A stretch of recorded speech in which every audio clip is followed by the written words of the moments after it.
charge. คืนดิ I do wonder in a matchup like this, does Greg have access to the tools that are needed to deal with the wide variety, or rather enough variety of attackers that Oyvind has to deal with the safeguard? Well, this is one of the other problems that Greg's deck has. Generally speaking, one of the weaknesses of the Crystal deck, it kind of it doesn't have as reliable a consistency engine as some of these other decks have. You're relying on buying turns, just drawing once per turn because you can't be hit to see you through. That's essentially the deck's consistency in quotes. But when you're dealing with a deck that actually can hit you pretty quickly early on, that's not really an option anymore. And if you see here, yeah, this Chi's just going to come in, and that it will be a knockout for 2 prize cards. So that Mega Fire of Envy coming in and making sure that Luxurious Cape is triggered. So 2 prize cards for Oyvind. More than content taking those 2 prize cards, using Quick Search to get that Dusclops evolved and into play. So there could be a lot of fireworks on the following turn. Does top deck Pokegear 3.0. If there's a Crispin in hand, there was. Okay. However, Greg just did not have อ๋อ knowledge เนี่ย that เขาใช้ ชื่ออะไรนะ เจ้าปลาเนี่ย ในภาษา knew all of this would ภาษา unfold ไทย as เขา it เรียกอะไรนะ did. ปิก Crystal could have come into the active spot. The Crispin's great and can power it อี up. วี But ป่ะ with there now being no way to อีวี move the Monkey Dory, thanks to it having a single retreat cost, not sure Ah, Greg's big. going to be able to pull off an attack this turn if that is the supporter of choice. Yeah, I don't think so either. So now, that means this this choice off of the Poké is a little bit tricky. And actually, with that decision, with that commitment, decides that maybe just going for the Arven here is better. And I think I kind of have to agree. You've committed to not attacking. So instead, maybe now, yes, you go for that Turbo Energize and you can go ahead and get this Crustle fully powered up now. That means this Chiyu will not be under any pressure and can potentially just pivot into attacking with a different Pokemon this turn to KO the Monkey Dory. There is only 2 Fire Energy, of course, on the board. That Charizard EX Infernal Rain ability already been expanded. So this board is getting a little bit congested on Oyvind's side. Could always free spots up with something like Dusclops. บิ๊กไอปลา For ทอง now, นี่มันชื่ออะไร just gonna hope that อี a couple วี more ป่ะ crabs can get the thing done, get this job finished, accelerate those energies with the TM Turbo Energize. Oyvind, is ahead in this prize trade. He's got plenty of solid Pokemon at play, and more importantly, still a large amount of resources at his disposal. Could allow him to just push through, 1 to 2, even 3 more of these Crustle if there's เอา that วีห many วี available ตี for Greg. I was just trying to think here. Is เทร there ด a เทรดไปแล้วเมื่อ universe กี้เพราะว่า where มันคูณ Oyvind 2 can ไง just take the win ป this กติ turn 50 with บวก like you can use 2 Curse Blasts and then get a Charizard going in or just something to finish off this Monkey Dory. I do believe that should do the trick, right? You can't do it with Chiyu because nothing was knocked out. ดิสขาวนี่มันทำอะไร so ได้นะ you can do Dusclops shenanigans to boost อ่า your damage ตี that way. ชาร์ But จี้ I think depending on what อ๋ Oyvind อ has, เอา there หน่อย is ไป a ชาร์จ universe จี้ in which ให้ Oyvind just takes the game ให้ this ปู turn. อยู่ข้างหลังเนี่ย I think the damage is capped this turn. the Even if you Shakti. use 2 Curse Blasts, you're only dealing 100 damage max with that Chiyu. So the Crustle having 250 HP เอากระตุก thanks ขึ้ to นมาไหม the Luxurious Cave, and with there มี being no way to turn those tool cards off in the deck means I think it's going to be just a little bit short. But why rush here if you're Oyvind, right? You're in a again. super solid spot. Even if you're not winning the game this turn, if you can just somehow boss the Crustle up this turn, put pressure onto it, hit it for 100, and if you have Rare Candy Charizard Super Rod next turn, you could just bring this Chiyu back, ใช้ระ accelerate เบิด onto ได้ it อ๋อ with เขา that มีระเบิด Charizard's อยู่นี่ Infernal Rain, and มีโย Greg's นัว just อยู่ really not going to have a response to another Chiyu attack in these next following turns. And I think Oyvind is planning ahead for exactly that. Quick Search fired off there does go ahead and grab that แต่ Professor Tourist วีหวี scenario. มัน Of ต้อง course, มันต้องเป็น also card that lets you take any ตี one แบ of บ your รีเวน Pokemon นะ and put it back into your hand. So you're going to go ahead and pick up that Charizard, rebench the Charmander. So the Charizard is ready to go in hand.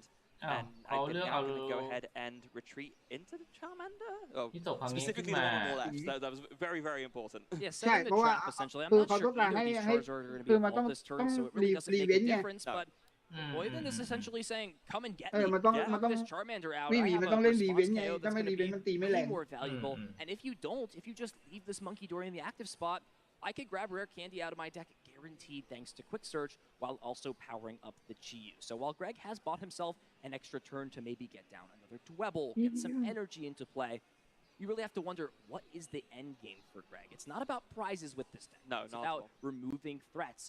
But there hasn't been a single recovery card played yet for Oyvind. We do have to note that one Super Rod is in the prize cards up at the top here for Oyvind, so potentially it's not going to be accessed until a little bit later in the game. There are 2 in the deck. It is possible. Actually, Oyvind taking his prizes from the top, รู้สึกว่าเขา mixing ใช้ things up on us a little bit. Secret That's actually Box a really กัน good หมดเลยนะ prize ช่ว card ง take. นี้ It's one of the old arts. It, kind of confused me there. That ใช่ piece, เพราะ rather มัน from มัน the ใบ other ที่ Super Rod. มัน So หา that- คอมโบได้ Oh yeah, we don't talk about what cards come out. We could have long conversations. For all I know, Sun and Moon was released, before I was born as well at this point. So Greg's gonna go ahead and use a Pokégear. Sure, that really wasn't the supporter he wanted. อย่างเด็กดอนอย่างเงี้ย TK Box ก็คือมันเป็นใบปิดอะไรเงี้ยมันเป็น Point มันเป็น decision. จริงๆเลยนะ Boss's orders in hand. go after Chiyu, อะไร and นะผ้า Ho คาดหัว doesn't หา have ใบ necessary resources, and I have to wonder, or maybe lean towards yes, as that แล้ว quick ก็ search ไอ just เทม grabbed เนี้ย the ก็ piece that อาจ was จะหา held, บอล and ไม่ nothing ก็ else หา was played. In a 5-card hand, right, how ลู good กอมเนี้ย would Oiven's มา combination โว of ดอน cards be? แล้วก็ We need คอม to โบ have the ปิดเลย rare ตูม candy, หรือ Charizard, Super หรือ Rod, ถ้าเล่น Nest Ball, ถ้า all ใช้ of ตาม those เนี่ย pieces. ก็หาเคาน์เตอ Is ร์ไท that เชอร์ likely ก็ได้ with a 5-card hand and just one quick search at his disposal? Probably not. I think if you're Greg here, I think you weigh everything up, and it may be slightly marginal, but I think overall, yes, maybe this is the time you go for it. And it seems like Greg agrees, although, yeah, you can tell it's a very, very tough decision because I think it's very marginal which way Greg to do it. And actually, Greg changes his mind, just decide, no, you know what, I'm just going to pass here. Greg weighing his options, just going to take another turn pass with the Monkey Dory in the active spot. We're sort of at a little bit of a mini stalemate. Neither player really wants to commit energy cards to these other Pokemon, right? You could go ahead and use Rare Candy Charizard, knock out this Monkey Dory, but the Charizard kind of just does nothing when the board is filled with a bunch of Crustle, and more importantly, Oiven's only playing 6 energy total, 5 of which being Fire Energy, which that Chiyu does require 2 Fire to attack with that Mega Fire of Envy. This has now become a resource war between these players and a sort of built-in puzzle for Oiven specifically on how well he can deal with keeping his resources intact and having enough gas in the tank to get through the Crustles that are going to be slowly built up and pushed his way. Yeah, and so Oiven being, I think, very, very sensible here, knowing that it's unlikely, based on what Greg did previously, that Oiven's hand is gonna get disrupted. So to build up the pieces, search the Rare Candy. You've already got the Super Rod, you've already got the Charizard, you already have the Dusknoir in hand. So I think waiting one more turn, Oiven can search this out, and then I think at that point, Oiven can put it all together for the win. Just playing it very patiently. I like the way Oiven's approaching this. Need to rush. We are in a back and forth pass war, Freya. Yeah. Each player just drawing for turn, doing what they can. It's a little bit more on Oiven's side. Does find the Dusknoir. Here's the quick search, but with the way this math works out, I'm not sure there's a way necessarily for Oiven to win, nor do I think he really wants to use the Dusknoir just yet, but this is really why I wondered if that was the turn Greg needed to go for the KO. Sure, you risk losing the game, but now that he's just given Oiven so many turns of time to build up a perfect board, it feels like your chances, especially in this matchup, every turn Oiven has access to quick search, just go down more and more and more. There is one piece missing, so Oiven just search another Rare Candy, so there's 2 in hand. Next turn, if you can go ahead, and there's the Iono. Oh, perfectly timed. Was that the top deck for Greg? Have to imagine Greg just wanted to play this as soon as possible. Like you mentioned, double Curse Blast potentially at disposal. That could have been a dangerous situation. All those cards shuffled and put to the bottom of the deck. Now the question here, you didn't want to use that with boss's orders. Is now the time to put this in play? Still probably not, right? The Chiyu just can come up and guarantee attack thanks to quick search, and we'll just see the pass again. So Oiven's now going to be at 5 cards and have to take time from here to rebuild this hand up and kind of start to see how this cycle is going to want to be played from both players. ต้องโยนนัว So he's ที going to เดียว be เลย thinking about it. Let's ก็คือ start ปู to ที try หนึ่ง and build up again. So gonna ลิ go ง ahead ที and หนึ่ง quick แล้วก็ search. Let's วิวี see ตี what ปูจ Oiven บ finds here. Gonna at the very least as well. So obviously เขาต้อง he ฟาร์ม searched ฟาร์ม one ของ piece, but เพื่อ you can also now shuffle ก็คือ those ต้อง cards มี that you wanted, which were at the bottom of the deck, to make you more likely to be able to maybe draw one of them during the next turn as well as your top deck. ที่มี It เป is ย์ possible here มี for ลูก Oiven อม to win the game. เออ If เราจะ Oiven เรา has จะทำได้ enough rare candies and ways to ที่เปย์ recover ลูกอม the Dusknoir. You see double rare ที่ไม่พอ candy ด้วยต้อง here. สลับหาทาง Not สับ even ตัว double ด้วย rare candy, a fire energy. Plus a way to switch out this active, which would probably require rare candy. Then Cursed Blast 1 to KO the Monkey Dory. Cursed Blast 2 onto the Crustle. Plus another สงสัย way ต้องเปิด to แยกดูผ่านดู can't use the ดู Defiance ผ่าน Band. อันนี้แล้ว I'm sure there's another attacker that's better to power up. You would maybe be able to power up the other Charmeleon that does 70 for 3 fire energy. That could work, but with Super Rod bringing back the other Charmeleon, we may just see a slower approach from Oiven this turn. Let's see if we can piece together. It's going to be that Ultra Ball, and Rare Candy was the คือเป็น choice เกม here. ที่เป็นเกมที่หนืดนะทั้งหนืดทั้งตึงเลย Oh, and let's not forget its prize. ทุกคนมีโอกาสตีได้ That would be แค่ an คนละ important ที resource to figure out. Yes. It's a little bit complicated as you talk through it. I think Oiven's just going to start building these Pokemon up, evolve into Charmeleon, and hey, that's one less rare candy you need to get that Infernal Raid ability. Yeah, exactly. So essentially, Oiven is trying to build up the pieces in a way that's a little bit more Iono-proof. So you're building up pieces on the board. You have the Charmeleon down, you have the Dusknoir down, and then gonna go ahead and Iono. Okay, there's gonna be a big 4 cards here. let's see, what does Oven find? Yeah, I'm not sure it's necessarily looking for anything too important this turn. It's kind of just hit the bookmarks, right? You've got Charmeleon in play now, the Dusknoir's there, you're going to draw 4 cards from your deck, and then you're still going to have access to Quick Search every single turn. And that's more than okay for Oven. See if Greg's okay with just kind of doing this back and forth. Big piece still missing here for Greg. แต่ว่ามีไอ้นี่ไงมีพีเกียนไงมาฟาร์มของได้อะเรื่อยๆอะในขณะที่อีกฝั่งนี้คืออุ้ยหน้ากากเหล็กปะไอ้หน้ากากหินมันอะ However, this is just another way to deal 140 damage to this Chi-Yu to KO it. And Charizard still can't deal damage to either of these Pokemon, so it's essentially acting as a crystal with luxurious cave, just having a little bit less protection against some of these other Pokemon. Yeah, absolutely. It's a very useful tech again. And there's a number of matchups why the crystal deck does want to play this. Just as a one-off usually, of course, its own attack is quite nice. Well, Demolish does do 140 damage and punches through basically everything, so it is a nice little extra option. Like you said, kind of just like a crystal in disguise, a little bit beefier. As we do see, as that Crispin is just going to be a pass, and Oven does go ahead and go for the Arvin. คือถ้าตีเนี้ยคือ140 ทะลุ finds the rare candy off of that. Does Oven have the way to put it all together now? I wonder. And with no knockout being taken, and with the most damage being able to be dished out is from that Chi-Yu, the knockout is taken. There's just too much HP between the Luxurious Cape, the Cornerstone Ogre Pawn now coming down, and Oiven's still at 4 prize cards, so it's still going to need to get through at least those 2 Pokemon, assuming Greg does not mention anything else. But okay, that it looks like Oiven's going on the offensive here. Cursed Blast KO, Rescue rather Night Stretcher, Rare Candy, double Cursed Blast this turn. So give Greg 2 prize cards, but now all those energies and resources from the Crispin to power up that Cornerstone Ogre Pawn going to waste as an even 2-2 prize trade is being taken from both of these players. Now Oven just needs to get through that Crystal with that Luxurious Cape, and those final 2 prize cards will be his. Yeah, it takes an Ultra Ball and an Arvin off the prizes. Neither is going to be specifically helpful right now, I believe. But you can go ahead, put a Mist Energy onto that Charmeleon. Just going to go ahead and pass. Just deal with the Cornerstone Ogre Pawn while you can, basically. Yeah, and, you know, in this spot, if you're Greg, you just cannot afford to take it feels like. Even if you do, the best option... แต่เมื่อกี้ไม่ได้ดูว่ามีการใช้คันเบ็ดใช้เปไปทางไหนแล้วเขาใช้ลูกอมไปเม็ดนึงเปหนึ่งลูกอมหนึ่ง Actually check through this deck. I'm actually not sure there ยังเหลือคันเบ็ดอยู่ countercatcher in this. There's no countercatcher. I mean, this deck usually doesn't need to use cards that bring up damage. It's not a huge necessity outside of something like Boss's Orders.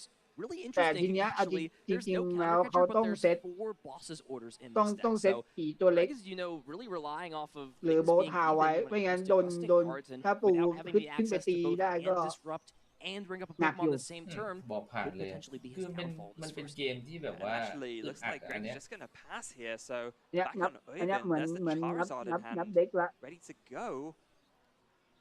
Could use that to go ahead and power up something.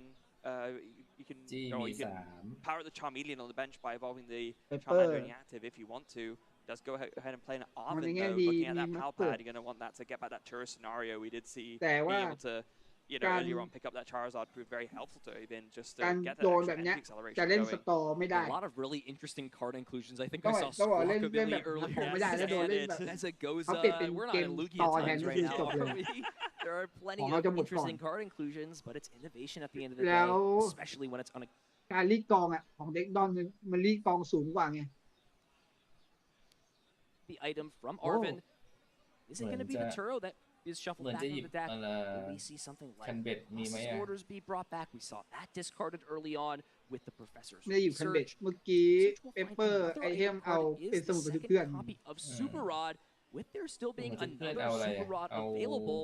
I have to wonder if, you know, with another turn of Quick Search, if Oven would be okay just taking a knockout with Charizard EX on the Monkey Dory, and then having enough resources for Super Rod and another Charizard EX to be able to close out the game. Especially since this Chi-Yu having a fire energy on it means that even if you target the Charmander down, a single attachment will still allow it to attack, meaning there's no real way to just deny every Chi-Yu option available.